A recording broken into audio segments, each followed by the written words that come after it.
My special focus is on kind of the intersection between leaders and organizations. I'm really fascinated by how do leaders' behaviors influence organizations today, and what can leaders do to make their organizations more adaptable for the kind of challenges they face today. Mm-hmm. That's very interesting. So can you comment on some of the emerging trends that in relation to leadership and culture, specifically in the intelligent economy? Well, I think the intelligent economy really is at the core of it. Basically what happens is over time, the bases of competition, the fundamental bases of competition in any economy changes. And so we're coming out of a century where the big question facing a lot of people was, how do we make a lot of stuff, whether it's a lot of cars or a lot of hamburgers or whatever it is, in a consistent way at the lowest possible cost. We've been in a world of scale and efficiency. And the leadership behaviors that have been developed over the last 100 years are really optimized for that kind of a challenge. They're designed to meet that challenge and do it extremely well. They're wonderful behaviors. But we're now moving into a time when the key is going to be around intelligence. It's going to be around, how do I mobilize it? How do I use it? How do I make my customers value from it, etc. And that's a very different challenge than scale and cost. And so leadership has to develop a whole new set of behaviors in order to meet that challenge. And how are large companies capitalizing on these trends? Well, it's a struggle, to be honest. I have a lot of empathy for it, because the change from going from a highly industrialized, optimized for industrial model to one that's optimized around innovation or intelligence, etc., kind of requires rethinking just about every aspect of your organization.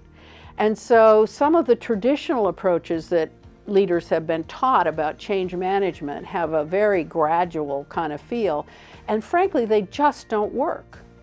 So I think leaders who are really committed to making the change are probably taking more of a courageous leap to make it clear that they're going to change to a different way of running the reorganization.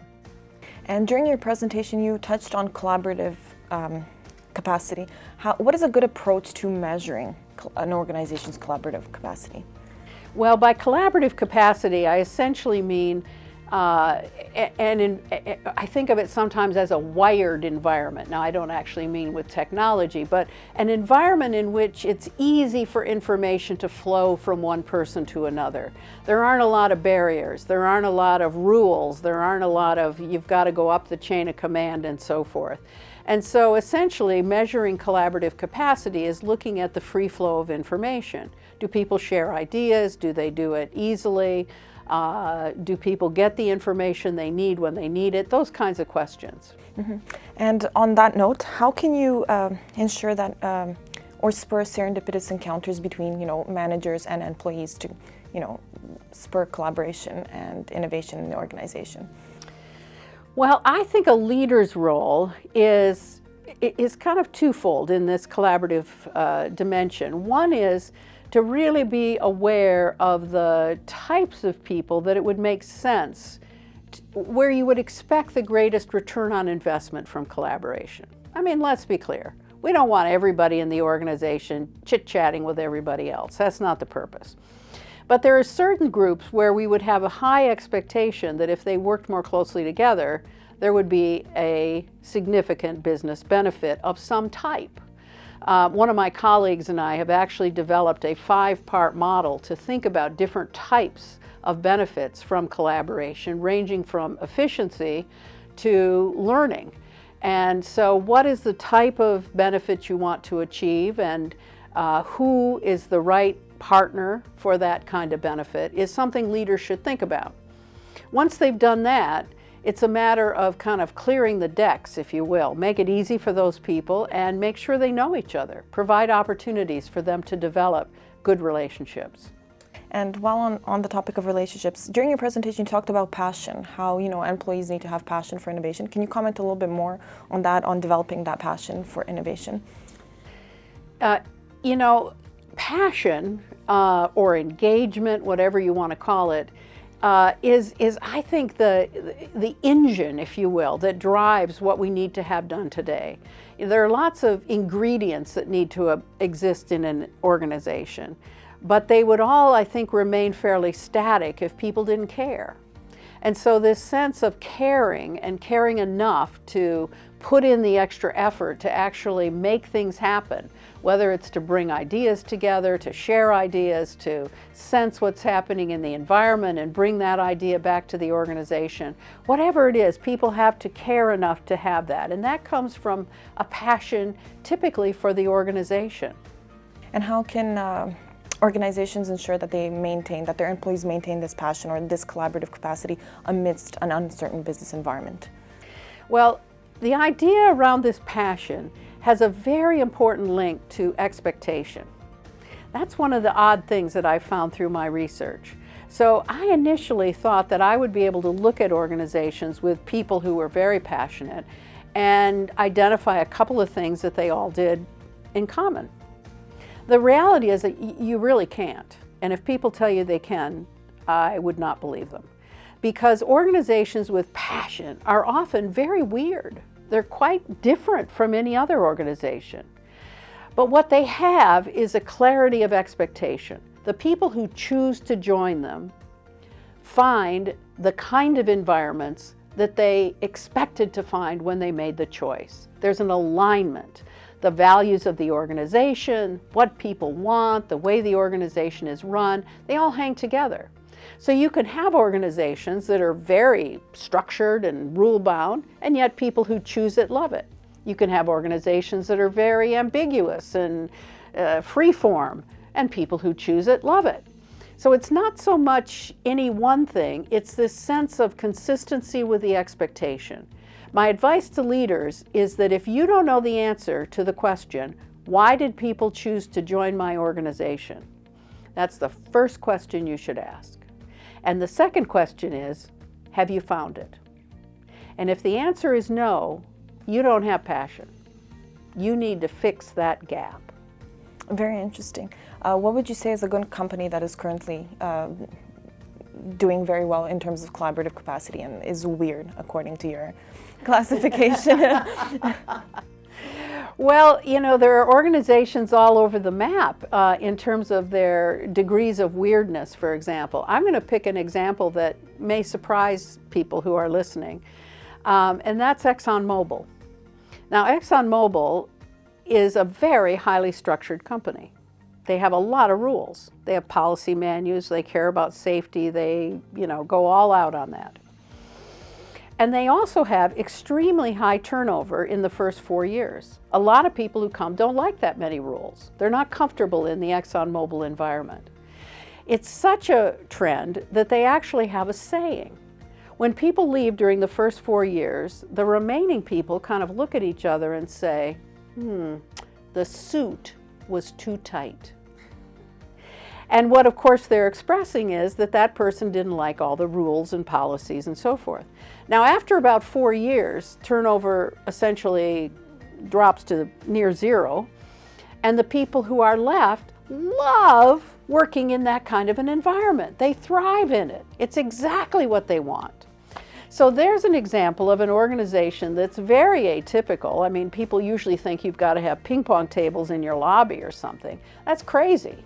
You just have to have consistency between what people want and what you actually offer. Very, very important point. Can I ask you what leadership capabilities are important for organizing innovation teams, particularly when they're of cross-functional nature?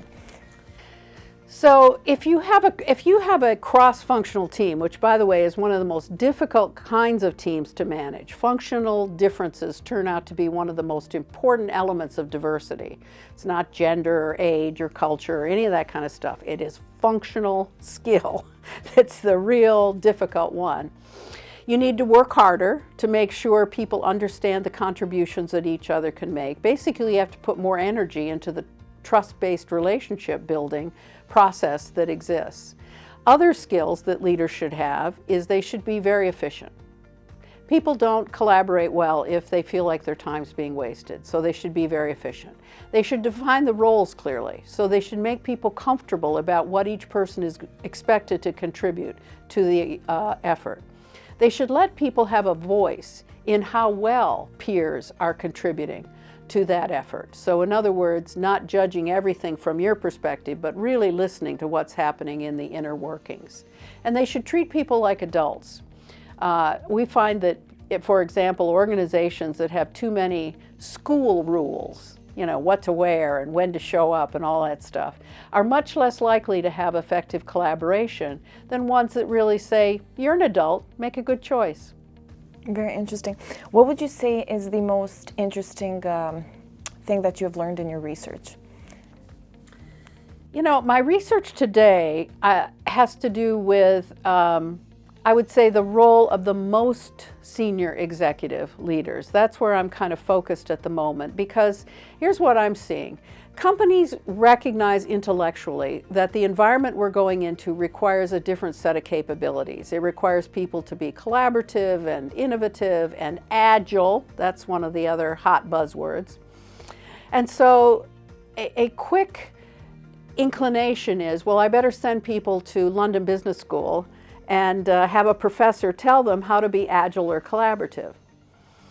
The reality is that work is heartbreaking for me, because I often know that I'm teaching people skills and I'm going to send them right back to an organization in which it would be impossible for them to execute those skills. So my fascination today is, what are the things that senior leaders really have to change if they're going to enable the next level of leaders to implement the kinds of behaviors that we teach when we teach about collaboration and agility. Mm-hmm. And to end on this note, what do you see as the next emerging trend or emerging topic in this field, so in terms of collaboration and leadership? I think there are a couple things. So one, with collaboration, I think we've done far too little in really talking about why to collaborate. There are lots of companies out there that use collaboration as a generic good, like you should be collaborative. Well, that's crazy. I don't want you to be collaborative all the time. There's a lot of time I want you just to focus and do your work. So the whole question of the strategy of collaboration is one that I find very, very interesting. And the second question on leadership, I think one of the interesting leadership questions is, I call it kind of the design element. How do you design to allow the kind of behaviors to happen that you really want to have happen?